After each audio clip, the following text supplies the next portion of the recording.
Assalamualaikum warahmatullahi wabarakatuh. Saya di sini Yulianti Fatima akan menjelaskan tentang peran institusi sosial dalam menumbuhkan pendidikan multikultural. Nah, dan untuk itu kita langsung masuk aja ke penjelasan yang pertama. Nah, adapun di sini untuk penjelasan yang pertama yaitu pengertian institusi sosial menurut Kamus Besar Bahasa Indonesia. Dari Kamus Besar Bahasa Indonesia, arti dari institusi itu sendiri bisa diartikan sebagai lembaga ataupun peranata di mana telah disusun ataupun di dalamnya itu ada adat istiadat, kebiasaan dan aturan-aturan. Nah, kemudian juga adalah sesuatu yang dilembagakan oleh undang-undang, adat ataupun kebiasaan. Adapun untuk pengertian institusi sosial yaitu adalah norma-norma dan hubungan-hubungan penyatuan nilai-nilai prosedur-prosedur tertentu untuk memenuhi kebutuhan dasar manusia. Nah, ataupun di sini kita bisa memahami beberapa institusi utama, diantaranya itu ada institusi keluarga, kemudian juga ada politik, ekonomi, dan juga ada institusi agama.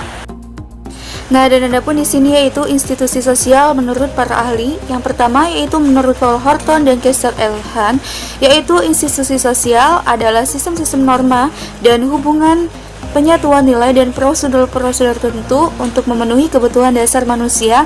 Dan yang kedua itu menurut Surjono Sukanto, bahwasanya lembaga sosial ataupun institusi sosial adalah himpunan norma yang berkisar di segala tingkatan kebutuhan pokok manusia.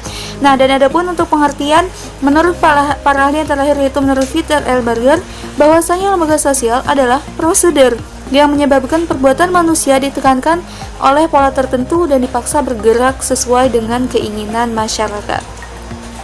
Selanjutnya yaitu ciri ataupun karakter dari institusi sosial itu sendiri. Nah, yang pertama yaitu suatu organisasi ataupun pola pemikiran dan pola perilaku yang terwujud melalui aktivitas kemasyarakatan dan juga hasilnya itu terdiri dari adat istiadat, kemudian juga ada kebiasaan, kemudian juga ada kebudayaan.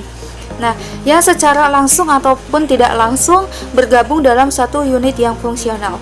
Nah, dan kemudian untuk yang kedua itu mempunyai tujuan tertentu, kemudian juga memiliki tingkat kekekaan tertentu sehingga orang-orang menganggap bahwa himpunan norma ini adalah memang pantas untuk dipertahankan, kemudian memiliki sarana dan prasarana, kemudian juga memiliki tradisi tertulis maupun tidak tertulis. Adapun untuk selanjutnya yaitu adapun dari fungsi itu sendiri dari institusi sosial. Yang pertama yaitu ada yang manifest, di mana manifest itu yaitu fungsi yang didasari dan menjadi harapan bagi masyarakat. Nah, kemudian juga ada fungsi laten, yaitu fungsi yang tidak disadari dan bukan menjadi tujuan utamanya.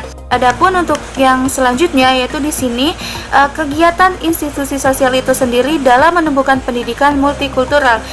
Nah, dan adapun untuk tujuan utama dari kurikulum berbasis multikultural di sini yaitu menghargai segala keragaman, kemudian juga menciptakan perdamaian dan melindungi hak asasi manusia dan juga mengembangkan demokrasi. Nah, dan di sini dalam prosesnya itu pengembangannya itu meliputi 5 hal.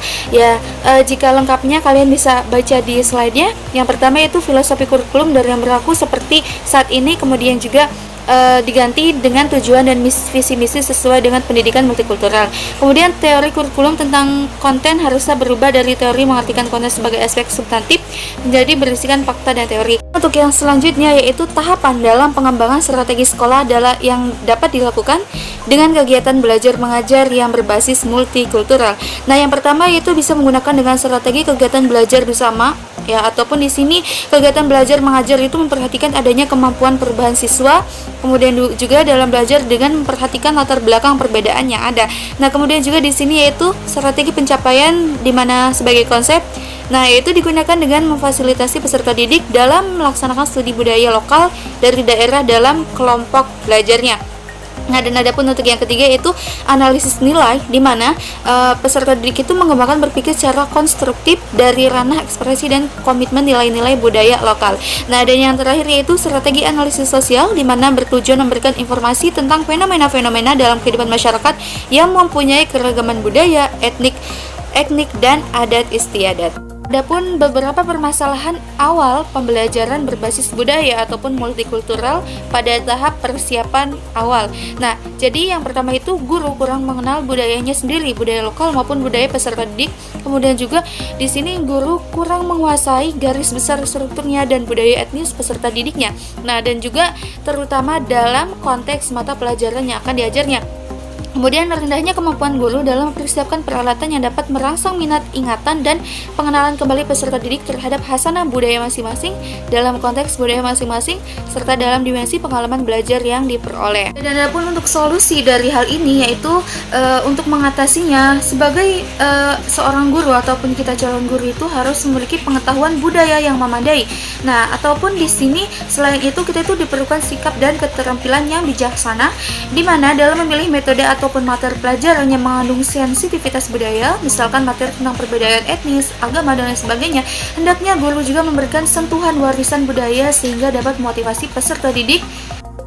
Nah, mungkin penjelasan dari saya itu saja. Kurang dan kurangnya, saya mohon maaf yang sebesar-besarnya. Billahi taufiq. Wassalamualaikum warahmatullahi wabarakatuh.